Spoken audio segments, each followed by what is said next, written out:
Bonsoir. Je commence par boire à votre santé à vous tous. In vino veritas.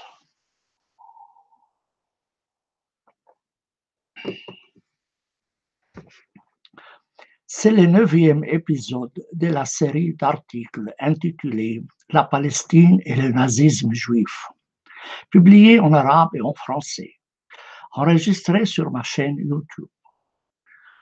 Les articles en arabe sont publiés sur ma page dans le forum arabe Al-Hiwar Al-Mutamadden.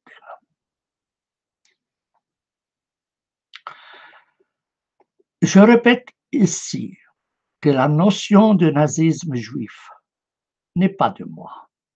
Elle est empruntée au philosophe israélien Yeshayahu Leibowitz, professeur de l'Université hébraïque de Jérusalem, décédé en 1994, opposant de la politique d'Israël, qu'il décrit comme étant un régime judéo-nazi.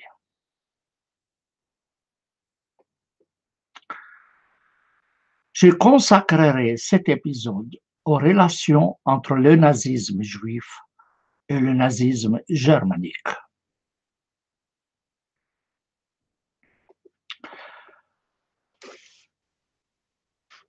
L'ONU a décrété le 27 janvier de chaque année pour commémorer le génocide commis par le régime nazi et ses alliés et les victimes de l'Holocauste, dont 6 millions de Juifs, environ 5 millions de Slaves, 3 millions de Polonais, 200 000 de Roms, 250 000 personnes handicapées physiques et mentales et 9 000 homosexuels. D'autre part, chaque année, Israël et certains Juifs commémorent à nouveau l'Holocauste, généralement le 27 du mois Nissan du calendrier hébreu. En 2019, cette année, ceci a eu lieu le 2e jour du mois de mai. Les Israéliens se figent pendant 2 minutes où qu'ils se trouvent. Les moyens de circulation s'arrêtent et les conducteurs descendent de leur voiture. Bien entendu, nous condamnons tous les crimes, quelle que soit l'origine ou la religion des criminels, et quelle que soit la religion ou l'origine de leurs victimes. Nous n'entrerons pas dans le débat sur le nombre de victimes juives de l'Allemagne nazie, nombre sur lesquels insistent les Juifs et que d'autres contestent. C'est le domaine des historiens, mais signalons que les lois occidentales bouddhistes ce qui nie les chiffres avancés par les Juifs. Ce qui nous préoccupe ici, ce sont les relations entre le nazisme germanique et le nazisme juif, dont sont victimes des Palestiniens depuis la création de l'État d'Israël à ce jour. Nous avons présenté dans nos précédents épisodes des aspects de ces crimes, notamment la destruction de 81% des villages de Palestine et l'expulsion de leurs habitants pour le seul crime qu'ils ne sont pas juifs. Je vous donne la liste sous cette vidéo. Nous commençons ici par l'insistance des sionistes sur la relation entre le mufti de Jérusalem, Al-Hajj Mohammed Amin Al-Husseini, et Hitler, alors qu'ils se taisent totalement sur la relation entre le nazisme germanique et le nazisme juif.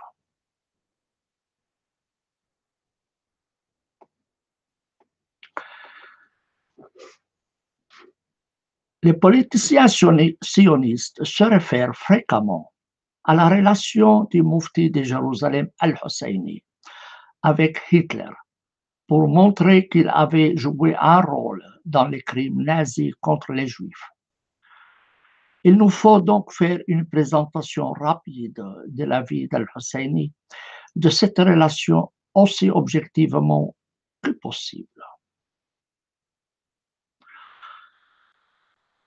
Né à Jérusalem en 1895, Al-Husseini a rejoint l'école militaire d'Istanbul et ensuite l'armée ottomane et les rangs de la Grande Révolution arabe.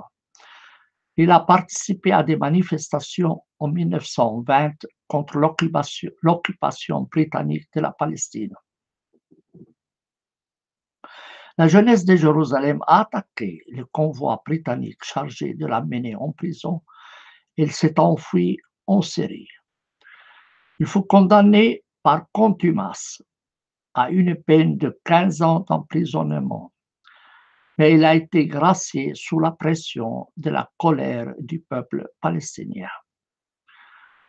Quelques mois après son retour à Jérusalem, son frère, le Mufti de Jérusalem, est décédé.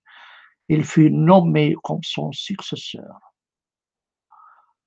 La Grande-Bretagne traquait les Muftis partout, ce qui l'a contraint à quitter la Palestine pour se rendre au Liban, où les autorités françaises l'ont arrêté. Il s'est enfui en Irak, puis à Téhéran. Il s'est rendu secrètement dans plusieurs capitales européennes avant de finir à Berlin. Il a rencontré dans ses pérégrinations les puissances de l'Axe, qu'elles soient en Italie ou en Allemagne. Le Mufti avait déjà eu des contacts avec les dirigeants allemands au début de la guerre, ce qui était normal puisque la quasi-totalité des pays arabes n'avait pas d'hostilité envers l'Allemagne, devenue l'ennemi principal de la France et de la Grande-Bretagne qui occupaient la plupart des États arabes. Il a appelé à l'indépendance des États arabes et à la reconnaissance du droit arabe de mettre fin à la promesse britannique de créer la patrie nationale juive en Palestine et de ne pas la reconnaître.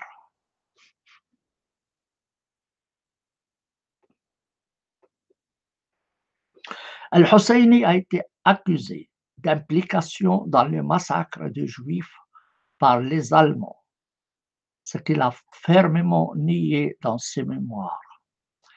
Il souhaitait stopper l'immigration juive vers la Palestine, de peur que cela aboutisse à l'expulsion de son peuple pour y créer une patrie nationale pour les Juifs, ce qui a fini par arriver. Le Mufti a pu s'échapper d'Allemagne à la dernière minute avant la chute de Berlin. Il a été arrêté en France, où il était poursuivi par les autorités britanniques et américaines et par les sionistes. Mais il a réussi à s'échapper de là au Caire en 1947 en utilisant les passeports de l'un de ses partisans en Europe après le remplacement de la photo. Nous n'entrerons pas dans les détails de sa vie jusqu'à sa mort le 4 juillet 1974 à Beyrouth. Voilà donc la vie d'Al-Husseini, que les sionistes accusent de collaboration avec Hitler et d'avoir contribué à la liquidation des Juifs, ce qu'il a fermement rejeté. Maintenant, qu'en est-il de la collaboration entre le nazisme juif et le nazisme allemand?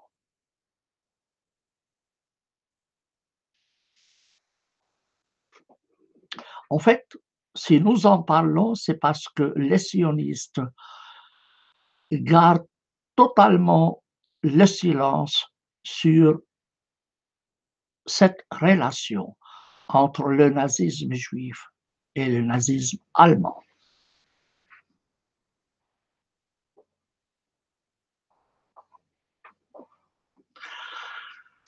Le président palestinien Mahmoud Abbas a publié un livre intitulé L'autre visage, les relations secrètes entre nazisme et sionisme. Le livre est disponible dans sa 3e édition sur Internet à l'adresse que je vous donne sous cette vidéo. Un article de Wikipédia en arabe résume le contenu du livre comme suit.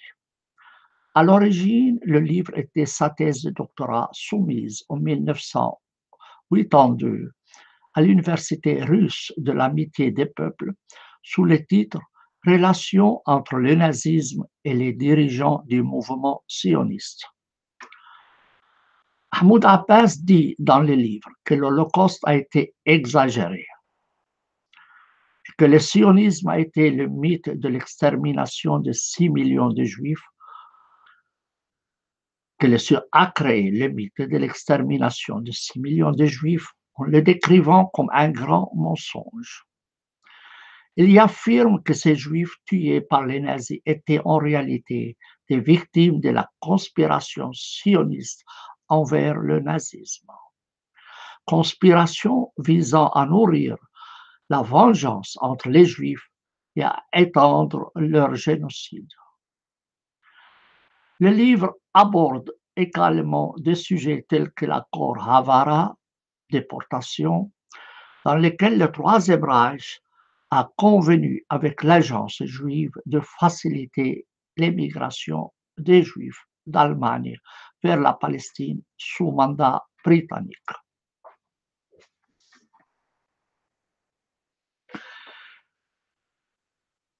Dans notre présente intervention de ce soir, nous discuterons des relations entre l'idéologie nazie germanique et l'idéologie nazie juive.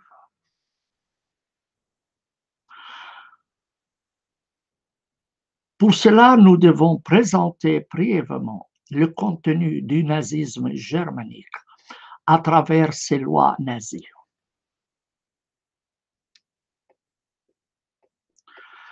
Les lois nazies, appelées les lois de Nuremberg, sont une série de lois racistes, promulguées le 15 septembre 1935, qui constituent un jalon dans la politique législative anti-juive en Allemagne. La législation la plus importante était la loi sur la citoyenneté du Reich et la loi allemande sur la protection du sang et l'honneur allemand. Supprimer la citoyenneté des Juifs en tant que membres d'une autre race et empêcher les relations sexuelles entre Juifs et non-Juifs, ou l'emploi de servantes allemandes dans des foyers juifs. Ces lois visaient à séparer légalement et socialement les Juifs et les Allemands en Allemagne.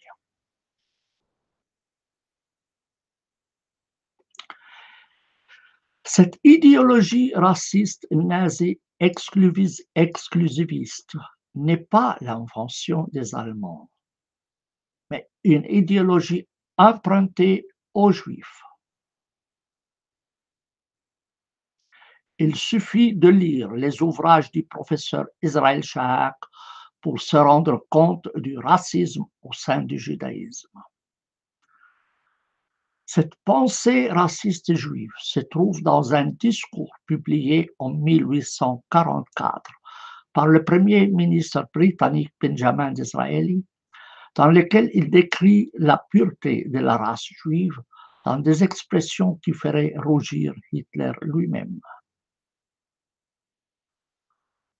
Nous la trouvons aussi dans des écrits du journaliste, diplomate et historien Lucien Wolf et de l'historien Joseph Jacobs, Et on mentionnera en outre que parmi les concepteurs de la première loi eugéniste allemande, la loi sur la prévention de la transmission des maladies héréditaires, promulguée le 14 janvier 1933, se trouvait le professeur Richard Goldschmidt, un généticien juif.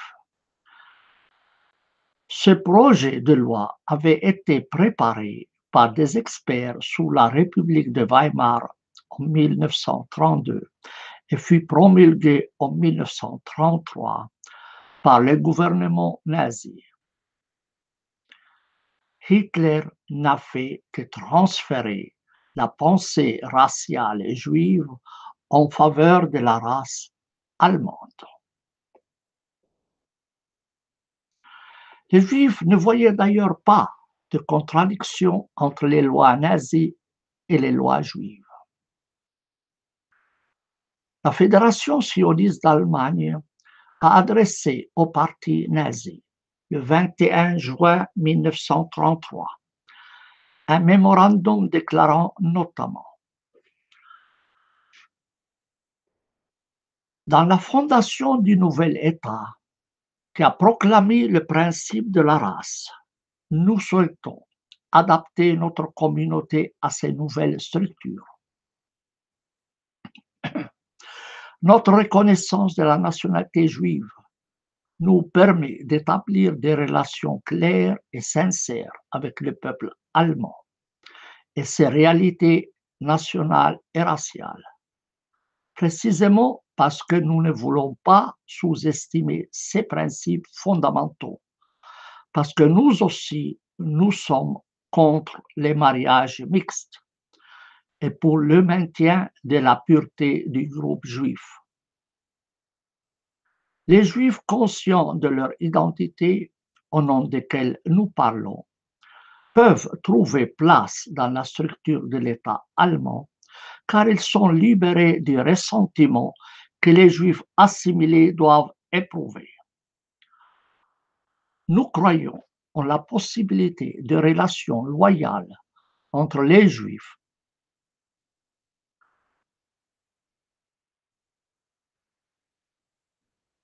Donc, nous croyons en la possibilité de relations loyales entre les Juifs conscients de leur communauté et l'État allemand.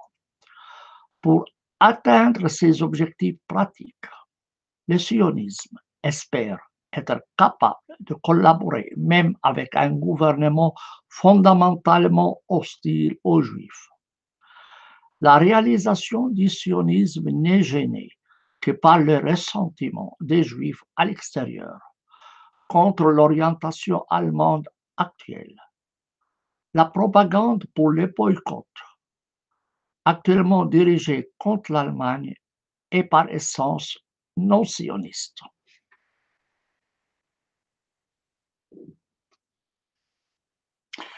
Il convient de noter que des groupes juifs en France et dans d'autres pays ont largement coopéré avec les autorités nazies pour transférer des Juifs de ces pays dans des camps de concentration.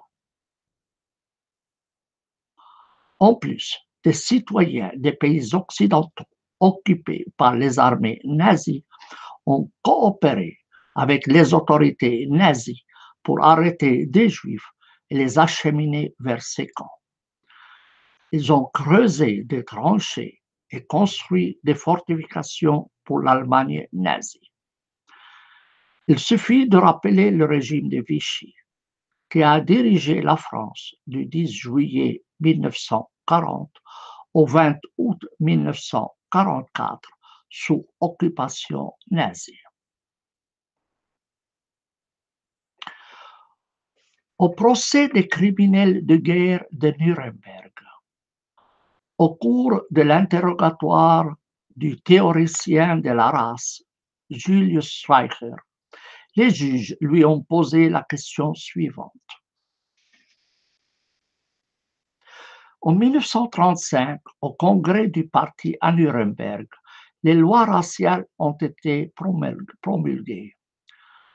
Lors de la préparation de ce projet de loi, Avez-vous été appelé en consultation et avez-vous participé d'une façon quelconque à l'élaboration de ces lois?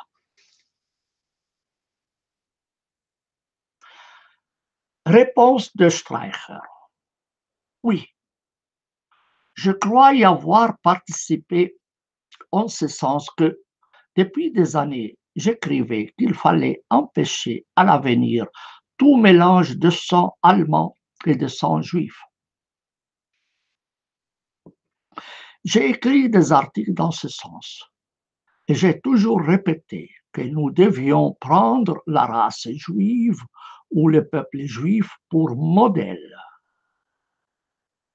J'ai toujours répété dans mes articles que les Juifs devaient être considérés comme un modèle par les autres races, car ils se sont donné une loi raciale, la loi de Moïse, qui dit, si vous allez dans un pays étranger, vous ne devez pas prendre de femmes étrangères. Et ceci, messieurs, est d'une importance considérable pour juger les lois de Nuremberg. Ce sont ces lois juives qui ont été prises pour modèle. Je répète, ce sont ces lois juives qui ont été prises pour modèle. Quand, des siècles plus tard, le législateur juif Esdras constata que malgré cela, beaucoup de Juifs avaient épousé des femmes non juives, ces unions furent rompues. Ce fut l'origine de la juiverie qui, grâce à ces lois raciales, a subsisté pendant des siècles, tandis que toutes les autres races et toutes les autres civilisations ont été anéanties.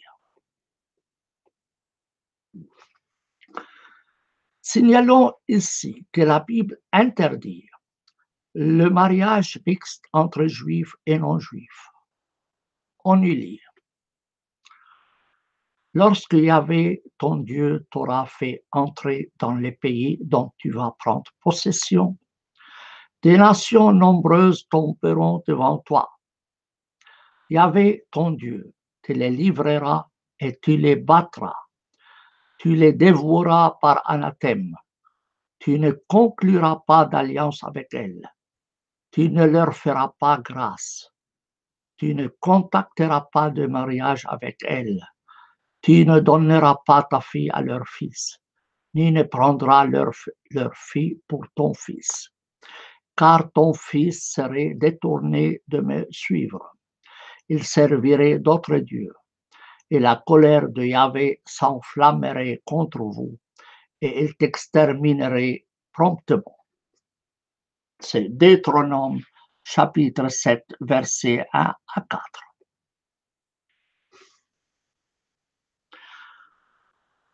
La pensée allemande nazie, basée sur la pensée juive nazie, trouva un fidèle représentant dans le rabbin Meir Kahane, qui avait présenté une proposition de loi pour la Knesset en septembre 1984.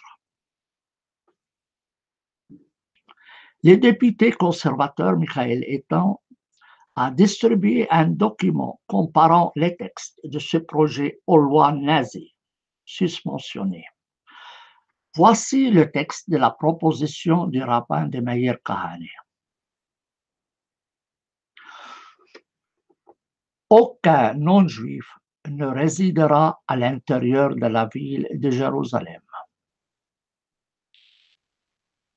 Les non-juifs n'auront ni droits nationaux ni participation dans la vie politique au sein de l'État d'Israël. Un non-juif ne pourra être nommé à aucun poste de pouvoir. Il ne sera pas admis à participer à des élections pour la Knesset ou pour tout autre organe étatique ou public. Il est interdit aux citoyens et résidents juifs, hommes et femmes, d'épouser des non-juifs en Israël ou à l'étranger, De tels mariages mixtes ne sont pas reconnus devant la loi. Il y aura séparation absolue entre les établissements d'instruction juifs et non juifs. Des relations sexuelles complètes ou partielles sont interdites entre citoyens juifs, hommes et femmes, et des non-juifs. Ceci comprend les relations hors mariage. Les violations sont sanctionnées de 2 ans d'emprisonnement. Un non-juif qui a des relations sexuelles avec une prostituée juive ou avec un mâle juif est passible de 5 ans d'emprisonnement. Une prostituée juive ou un mâle juif qui a des relations avec un homme non-juif est également passible de 5 ans d'emprisonnement. Les camps de vacances et toute autre activité mixte juive arabe seront abolis. Des programmes de visite entre élèves juifs et arabes dans leurs villages ou maisons respectives seront abolis.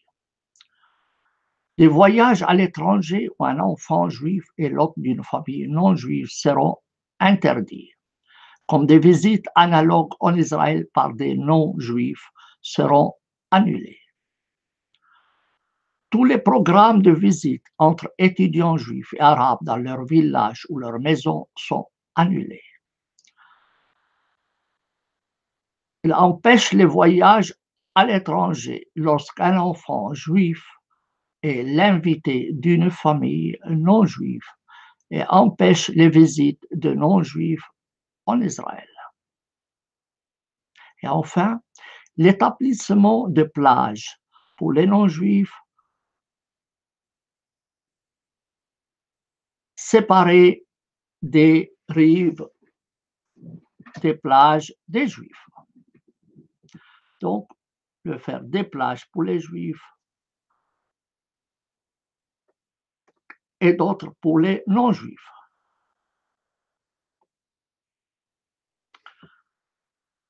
La position de Rabbi Kahane ne vient pas du vide. Il ne les inventa pas, mais elles sont inspirées des enseignements de la Torah et du Talmud et ont écho dans l'éducation religieuse en Israël. Arkabi, professeur des relations internationales à l'Université hébraïque de Jérusalem, fait une analyse détaillée de l'idéologie du nationalisme religieux juif auquel appartient le rabbin Kahane. Pour ce courant, écrit Arkabi, la simple présence des Arabes en terre d'Israël fait d'eux des criminels. Il faut donc les expulser, voire les exterminer. Arkabi cite plusieurs rabbins israéliens pour qui la Bible commande de déposséder tous les habitants de la terre d'Israël et de les remplacer par les Juifs. Selon ces rabbins, aucun non-juif n'a le droit de résider en terre d'Israël, et moins encore à Jérusalem.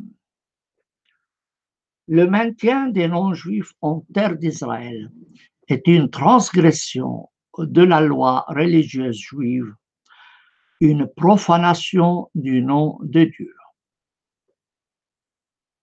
Les Arabes sont assimilés à Amalek. Le rabbin Israël Hess, aumônier du campus de l'université de Bar Ilan, Tel Aviv, publia un article dans le journal des étudiants intitulé « Le commandement de génocide dans la Torah ». Il y dit qu'il viendra le temps où tous les Juifs seront appelés à accomplir le commandement divin de détruire Amalek. Ce commandement exclut toute pitié et ordonne de tuer et détruire même les enfants et les nourrissons. Ce rabbin invoque Maïmonide pour affirmer que le fait de tuer un non-juif ne transgresse pas le commandement tu ne tueras point.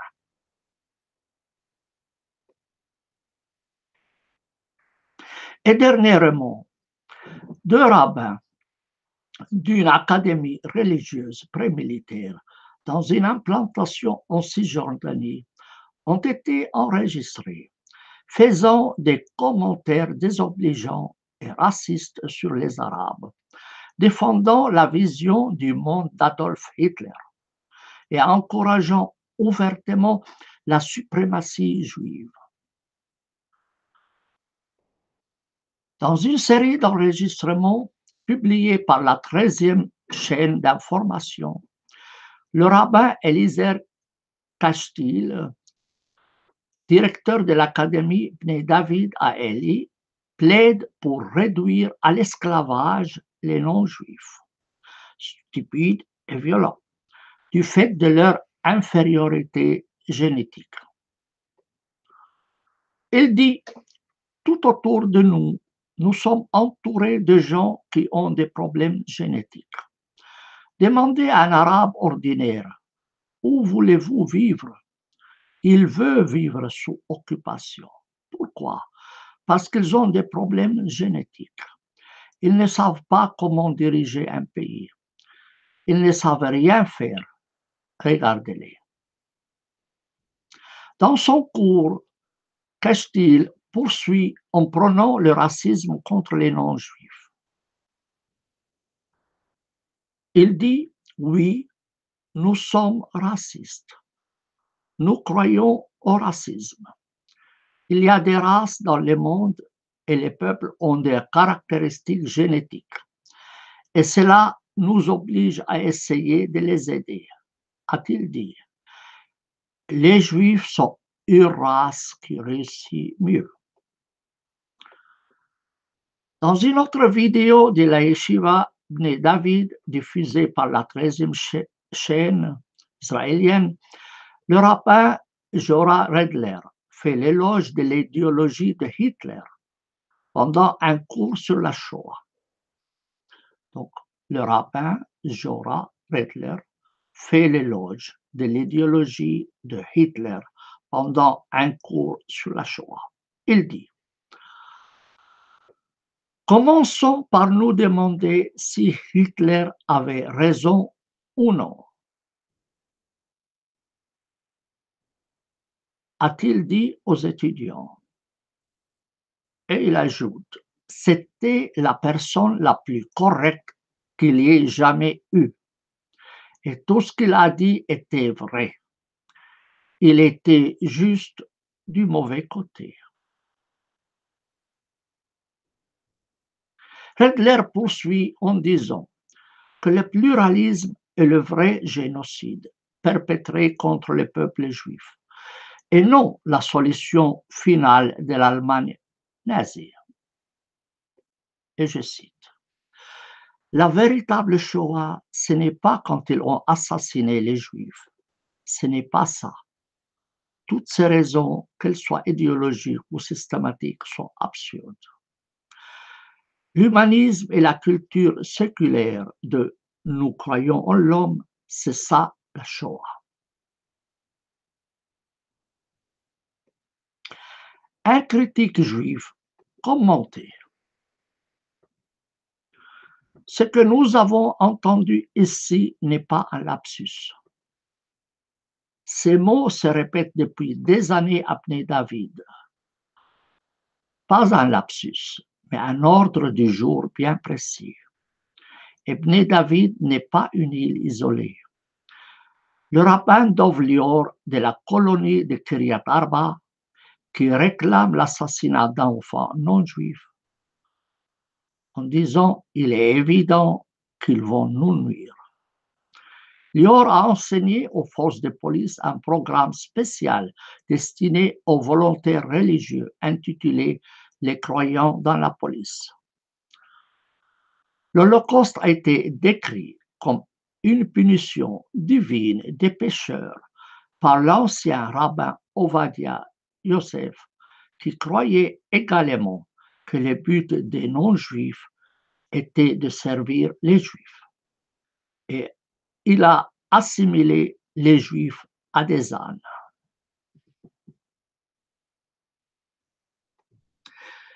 J'arrête ici. Je pourrais ajouter beaucoup de citations pour prouver le lien intime entre le nazisme juif et le nazisme germanique. Mais je crois que ces citations suffisent en elles-mêmes. Je bois de nouveau à votre santé. In vino veritas. Et je vous invite à vous abonner à ma chaîne et de cliquer sur la cloche pour que vous receviez l'annonce de prochaines vidéos. Bonne soirée et bonne nuit.